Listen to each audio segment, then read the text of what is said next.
5 negara paling mandul di dunia ini harus bersiap kehabisan penduduk.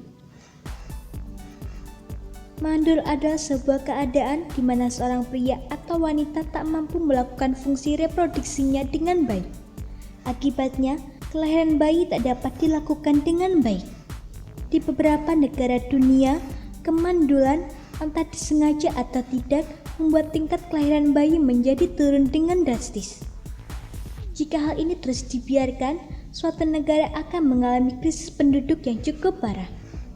Di saat jumlah penduduk bumi sudah mencapai 7 miliar jiwa, ada beberapa negara di dunia yang justru memiliki tingkat kelahiran yang sedikit. Negara itu mandul hingga tak bisa mempertahankan dan menaikkan jumlah penduduknya. Inilah 5 negara mandul yang kemungkinan besar akan kehabisan penduduk di masa depan. Korea Selatan.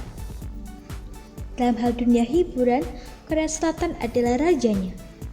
Namun dalam urusan kelahiran bayi, negeri ini harus rela berada di peringkat bawah.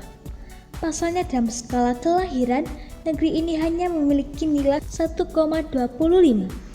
Artinya, satu pasangan hanya memiliki 1 orang saja. Dari 5 orang yang ada di Korea Selatan, hanya 1 orang saja memiliki anak berjumlah 2. Hal yang menyebabkan kenapa Korea Selatan sangat berjuang dalam hal kelahiran adalah kebiasaan penduduk. Di negeri ini banyak orang memilih melajang seumur hidupnya.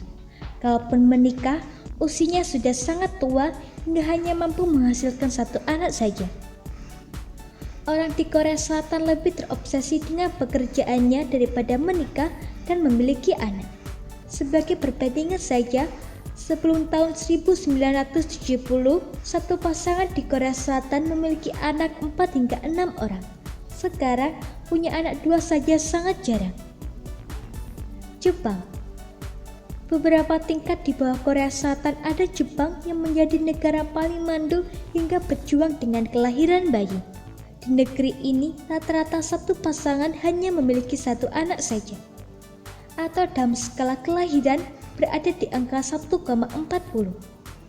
Orang-orang di Jepang lebih terobsesi dengan pekerjaan hingga perkara menikah dan punya anak adalah hal prioritas paling bawah.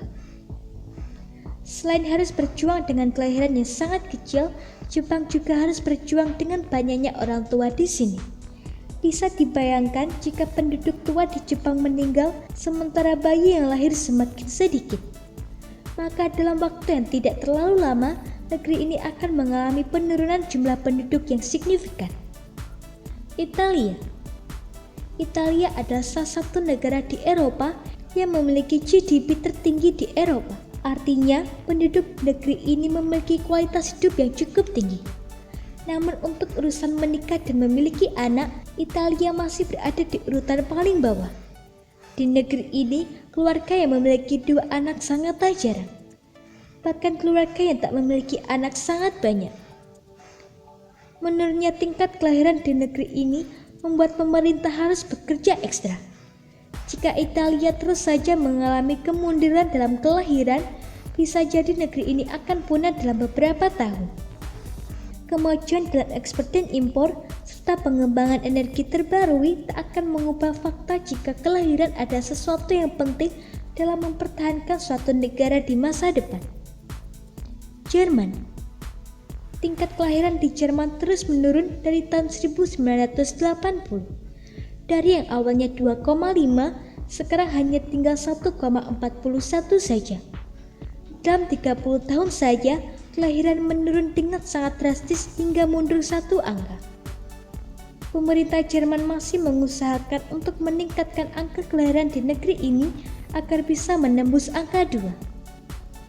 Padahal dari segi ekonomi, Jerman berada di puncak karena industri pesawat terbang, alat perang, hingga senjata mematikan lainnya. Secara GDP, Jerman pernah berada di puncak di Eropa. Sayangnya, penduduk di negeri ini tak begitu memikirkan pernikahan dan anak, hingga tanpa disadari jumlah penduduk terus menurun. Kemodernan dan juga kemajuan ekonomi justru membuat warga Jerman lebih memikirkan karir agar terus menanjak. Kanada. Kanada memiliki wilayah yang sangat luas namun tak digunakan untuk tempat tinggal. Itulah mengapa negara ini mengizinkan pengungsi yang ingin menetap dan menjadi warga negara. Kebijakan ini diambil karena negara ini sedang berjuang untuk meningkatkan jumlah penduduknya yang kian lama kian habis. Bahkan skala fertilitasnya hanya berada di angka 1,59 saja. Untuk urusan ekonomi, Kanada berada di barisan paling depan. Bahkan negara besar seperti Spanyol dan Australia masih berada di bawah Kanada. Negeri dengan simbol daun maple ini juga penghasil minyak terbesar dunia. Produk-produk kayu dan peralatan juga telah mendunia dan susah mencari saingannya. Sayang, menurunnya angka kelahiran membuat negeri ini semakin terpuruk.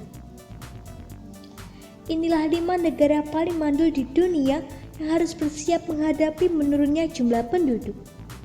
Indonesia sendiri tingkat kelahiran bayinya masih 2,37, masih berada di atas program pemerintah yang menganjurkan memiliki 2 anak. Kira-kira negeri yang tak memiliki banyak kelahiran tersebut bisa bertahan sampai kapan ya? Semoga informasi tersebut dapat bermanfaat. Jangan lupa untuk klik subscribe untuk mengetahui video terbaru dari kami.